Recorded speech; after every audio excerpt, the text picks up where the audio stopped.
Chairman and CEO of Alibaba Group. Ladies and gentlemen, please help me welcome Mr. Jack Ma.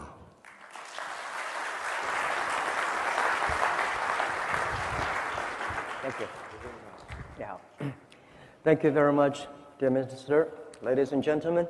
After 3 days, in-house meetings and also fly all the way here, I did not feel quite well today. But when I see the entrepreneurs, when I came to the SMEs, I always feel excited. Because when I join the SME conference, I see from the eyes, the dreams, the passion, the hope. But when I join the Fortune 500 conference among the CEOs, I see the numbers, I see the revenues, I see the KPIs, I see the bloody competition. But among the SMEs, you see, I have a dream, I want to do something. And that happens all the time. And that makes me excited all the time. And today, I think last year, everybody said, wow, the economy is in trouble and we are all dead and what are we going to do? And today, everybody seems to be happy. See, the economy come back. Is it really economic comeback? I don't think so. The money is go to the big companies. The money go to infrastructures. The money go back to the stock market. It seems nobody learned from that. How can the economic come back if the SMEs not come back? How can the economic come back if the dreams are not come back, the hopes are not come back? I saw one thing that few days, 2 days ago, I had a dinner with my Singapore friends, and they said Singapore government is encouraging to have more babies because people are aging and not enough kids. I think every economy, every nation needs incentive package to have more small, medium-sized companies, to have more hopes. Because every big company comes from the small business. If without this hope, without this kind of incentive to have more babies, we're going to die. Why I always feel excited? I have 8 babies. In the past 15 years, I built up 8 companies. 7 of them very healthy. 1 of them, I sold it. And I keep the baby. When I look at my babies, Alibaba, Taobao, Alipay, and the companies which I have, Ali Cloud, we just had a new baby 2 months ago. I always feel excited because you see the hope. This baby is going to change me. This baby is going to change the world, change the customers. And that's the thing that I always feel excited. If you want to be happy, have more babies. If you are the government, want your economy to be good, have more SMEs. These are the dreams. These are the hopes. These are the future. So this is all we want to say, but enough. We've been crying, say, please give us support. But all the SMEs, ask ourselves one question. We are not crying babies. We believe we are tomorrow's Google. We believe we are tomorrow's eBay, YouTube. We believe we are tomorrow's UPS. If we believe we are, we can be. If you don't believe, you'll never be. We heard a lot of governments say, we give you and let me know what we're going to do. Let me know what we can help the SMEs. We heard a lot of banks say, well, we've been giving loans to a lot of SMEs. I heard some banks say, well, one of the bank presidents said, well, we give like 200 billion or $1 million to the SMEs. I said, what's the size of the loan you give? $20 million. How can you say the 20 million? As the research I got from Alibaba Group, Alibaba status, 87% of the SMEs, what they need is, the fund is below $60,000 but they are giving loans to $20 million to some big companies, They are not SMEs, they are not the hopes. But I think all the SMEs say, nobody can help you. My 8 companies, I would say nobody help us. Only we can help ourselves. Don't rely on the government, don't rely on the banks, forget about that. Rely on your friends, rely on relatives, rely on the small dreams, and always keep that thing in mind. Because I've been trying very hard to get loans from banks. Always trouble. But in the past 10 years, I even did not borrow 1 cent from banks my kids grow up. I don't know why. And the banks always say, well, because we don't have enough information from the SMEs. Tell me, any Fortune 500, any big bank CEOs or president go to the SME summit? No, they go to the CEO summit. Right? How could you get information if you do not go there, listen to them, talk to them, share experience with them to see what they need is only $50,000 instead of $20 million? How can you get enough information? So I think, well, Tenda, we discussed yesterday, say banks are banks. They always have to control the risk. Right. So government, banks, let's think about something new financial structure that can really help those millions of small companies that need $50,000. What is the right structure? What is the right organization to support them? That's the thing we should think about. So the other thing I want to share with you here is always, I believe, that small is beautiful. And this financial crisis, it gives a lot of, it's a disaster to big companies. This war in 21st century, I think in last century, it's big is better. You have a big, factory, big amount, and everything's big, is good. This century, in the 21st century, I always believe small is beautiful because it's not how fast your machine is. It's not how many equipments you have. It is how quickly you can change yourself to meet the market. Because the information time, internet, technology make a difference. So the world IT in the last century is designed for manufacture. And this century, IT is designed to help the consumers. So I think this is a disaster for big companies, century disaster for big companies, but it is a great opportunity for small business. For this financial crisis, we see a lot of big companies we never thought they would die. AIG, to me, it's like empire. How could that happen, right? All the the big car companies which we respect, we always want to be there. But today, they all died. And let's look at the SMEs. We still feel painful, but we are happy in our heart because we still survive. And we heard so many stories about big companies giving trouble.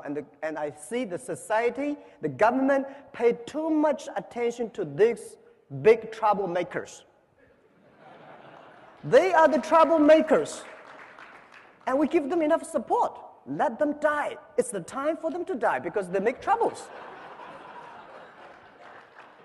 Every big company, they have a different disaster, different problems, but all the SMEs have the same problems. They need understanding and support. This war is not fair. I know, so that's why I want to encourage everyone, all the SMEs here. I'm an SME. I have 8 kids. I'm still an SME. I still believe I'm small because when I'm small, I know I can be big, and I hate to be big, unfortunately. When I was a small company, only have 10, 20 people, I feel so excited. Well, I can call every employee's names, and I know everything I want to change. I can change it within half a minute. Now, oh, terrible. When I was 20 years old, my friend said, your company is not big enough. If you are big, you're like a big boss. You're easy, right? You can control your time. Now my time is not controlled by myself. My time is controlled by all the meetings, the secretaries, and the KPI, shareholders, all the things. It's much tougher than when you are small. So I always believe the first day love is very beautiful. Believe the first day love. Believe when you're small, at least you can have time to go out, to go to cinema with your wife and the kids and enjoy a wonderful view. But when you're big, you always go to board meetings. And also, I want to say that I give you some, today I come here, people say, Jack, you did not prepare. Why you don't have a PPT? I never prepared PPT. I'm not good at the technology. I was trained to be a high school teacher. And the only thing I can know about a computer, funny things, I'm running one of the biggest e-commerce companies in China, maybe in the world. but I know nothing about computer. The only thing I can know about computer is send, receive email, and browse. That's it. Because I always say technology is for people. People not working for technology. But today I come here as an entrepreneur. I'm prepared every day. I'm not prepared for the PPT because every time when I use PPT, something wrong. I cannot use it. So I come here to tell you my own experience. I want to share with you as an 8 kids father what I did when I have trouble. When I have trouble, I always remind me three things. Focus on your customer, serve your employees, and learn from your competitors. These are the key issues that I learned. Focus on customer. Everybody today talking about shareholder number one. I hate that. I think it's always customer number one. It's the customer give you the money. It's the customer give you the innovations. It's the customer that make you happy. Because year 1999 and year 2000, when internet bubble burst, we cannot get any money. We do not have revenues. We have nothing. But every day, what I encouraged me go on was a letter of thanks and emails from my customers. Say, Jack, Alibaba, keep on, because you helped us. Someday we will help you. That's the dream I had. So today, when you believe shareholder number one, you only think about making numbers. You only think about revenues. You only think about how can make your stock market go up. And I let you know, no shareholders can be trusted. I tell you the truth. Well, our shares stock price, 2 years ago, we listed at 13.5 Hong Kong dollars. Before that listing day, a lot of shareholders come say, Jack, we're long-term shareholders. Please give us more shares. We'll keep it. When the financial crisis time came, the day we IPO 13.45, we went up to $40 without doing anything good with 24 hours. And then the financial crisis came, $40 to $3 without doing anything bad. They all gone. Most of the shareholders, they're share traders. How can you trust on them? So rely on customers, because the customers stay with you. Customers grow up with you. Customers give you the money, give you the hope, give you the support. So focus on customer. And second is rely and serve your employees. It's your employee, it's your team that make the difference. That the employees, that make all the dreams realized. If we say, well, we have so many problems, and big companies have a problem in getting the innovations, how to make things happen. Well, because they do not listen to the employees. They focus too much on the shareholders. The shareholders, well, they give you this idea, that idea, and when you really do that idea, they're gone. And they change all the time, but your employees stay with you. I remember the tough days. It was so difficult, year 2002, 2001. There's only one group of people that stay with me. That's my colleagues. And people say, Jack, you don't have to pay me for 2 years. I will still stay the company because you respect us, because the customer love us. And I tell you one funny thing. Only when you believe your employees are talents, they are talented people. If you don't believe them, they will never be. My mistake I made when I was year 2000, we raised $5 million US. And that $5 million US, when we have money, we start to make mistakes. I try to hire as many talents as possible. Those talents are MBAs, those talents are vice president of multinational companies, because I believe if you have an MBA, you must be good, right? When I hire these guys, oh my God, it's terrible. These guys came telling you strategy. I only have $5 million. I remember one of the vice president of marketing said, Jack, this is a budget for next year's marketing. I said, what is that? $12 million US. I said, I only have $5 million. He said, I've never done any plan below 10 million. When something wrong, it's always your fault. Because you never know. So try to find the right people, not the best people, all the employees. You try to find.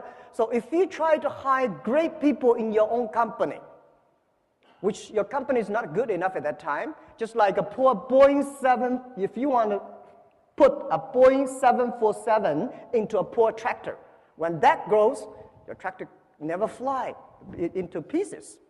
So my suggestion is that look at your employees, develop them. Only when they are developed, your company will be developed. The day when we IPO'd, we created more than 1,000 millionaires, at least, in the company. All the guys sitting in the room, and we had a chat. I say, ask me. Now, tell me one thing. Why you are so successful? Why we are so successful when we are 20s, we become millionaires? What happened? We are very hardworking people? I think there are much more hardworking people outside. Do you think we are smart enough? Oh, at least I'm not smart. I took 3 years, 3 times to go to the university. I failed all the times. And I don't think I'm smart. I don't think you are smart. And at that time, in year 2000, it was so difficult for Alibaba to hire people. If they're not that much disabled, we hire them. If they can walk, we hire them. Because nobody believed the internet. Nobody believed e-commerce will work in China. Nobody believed that, internet can happen. But these guys, because they had no jobs, so they said, well, let's come here. So they joined the company, and then those MBAs, those people with great, background, they were a lot of headhunting company. They moved out. They started their own business. Now, today, they all fail. Those guys, nobody headhunting them. Those guys never sort of have the dreams to build up their own company, stay in the company. After 5 years, we all succeed. Why? We keep our dreams. We believe it. No matter how big your dream is, make small, tiny steps ahead and grow with them, grow with the company. So my mistake, year 2001, I told my 18 founders, I said, you guys can only be team manager. All the VPs I will hire from outside. Now, 10 years passed. All the wonderful people I had outside, 100% gone. And those, which I think, how could you be successful? They all become VPs and directors. They are all powerful because they believe they can.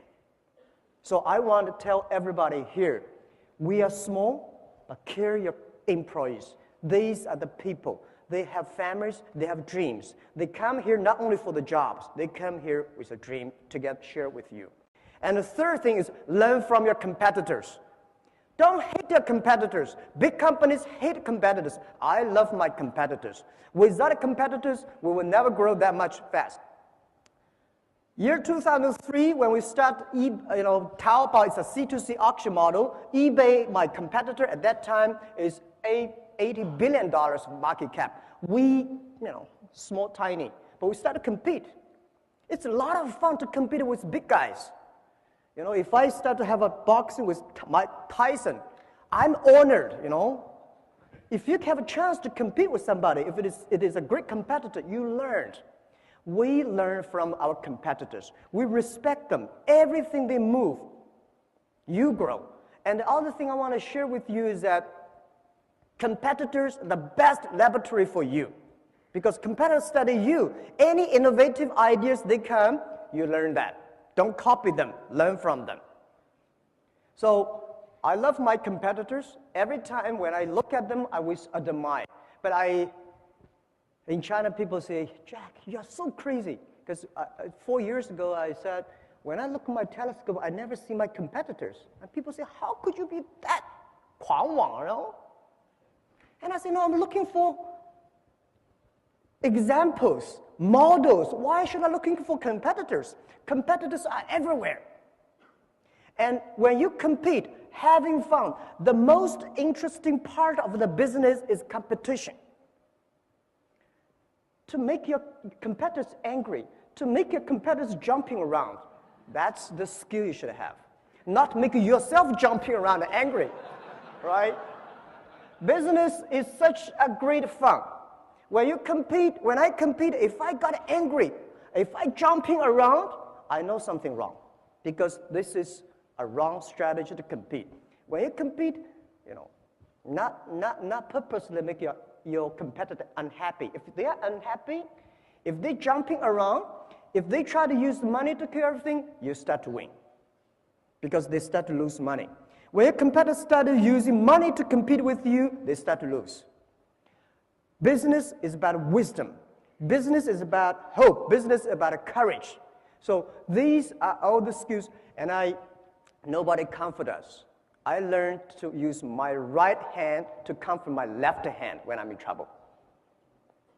You always tell yourself, okay, I'm still surviving, I'm still growing, everything's good, at least I'm still surviving, right? So when you're big, you start to worry about losing something. When you're small, you start to grow. So I always believe small, keep the hope. So these are the things I want to share with you. And the last and most important thing I want to say is never, ever give up your dreams. I think you cannot eat food for 7 days that you will die, right? 5 to 7 days. If you do not drink for 3 days, you will die. If you do not breathe for 3 minutes, you die. But if you lose hope and dream for 1 minute, you die. So I want to tell you that I had problems. In the past 10 years, these days when I walk on China, when I look at the airport, a lot of books about me, about the Alibaba, I feel very nervous because these are not the books interviewed me. These are books that, all right, we are not that good. We're not that bad. But today when you're something, successful, they start to write good things about it. We made so many mistakes. The only book that I dream to write about is Alibaba 1001 Mistakes. Every mistake, I think you counted, I made it. And I know you will make it too. Because when I was doing business, everybody said, wow, this is the mistake. This guy is going to make, that guy is going to, I'm never going to make it. I tell you, you will make it. And you will make it again, again, again. And when you make it again, again, don't lose confidence. Make it again. You will win. That's all we did. I mean, nobody's perfect, right? So I almost lost my confidence year 2002. I had a big trouble with my team in the USA. I learned from a great consultant guy, joined the company, said, Jack, Alibaba doing international trade. International trade needs English. Which country has the best English you believe? I think USA, right. Now, internet needs great technology. Which country has the best technology? We say, USA, right. And we're in Silicon Valley, so we move our Alibaba.com to Silicon Valley. And when I arrived in Silicon Valley, we suddenly realized something wrong. We hired people from Miami, from New York, and from all the where. They all came to our Silicon Valley. And after 3 months, I realized the problem is that nobody in Silicon Valley knows the trade. So what's the point? Have a good technology and English. We are not English site, right? All the small, medium-sized companies across the board, they know exactly what are you talking about, no matter how terrible your English is. Right. So I made a mistake, and I told the people, say, sorry, it's a mistake. Let's move back. So after 2 months, we moved back to China again. The funny thing is that everybody was happy at that time because internet boosting. They got a lot of option shares, they got a lot of cash pay, and they find another job is easy.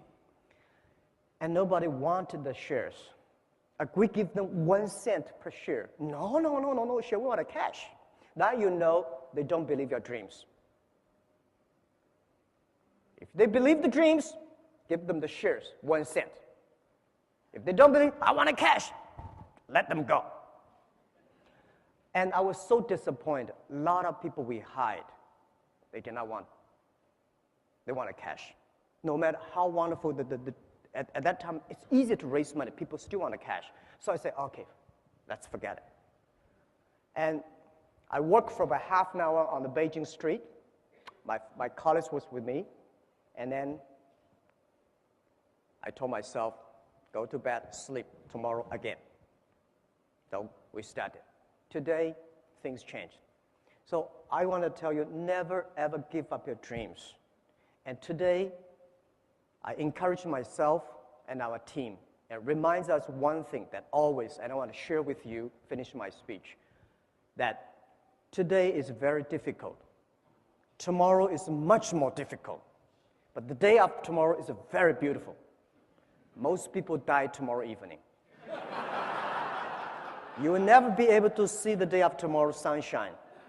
If you give up the hope, you will not see it. If you give up your employees, you will never see it.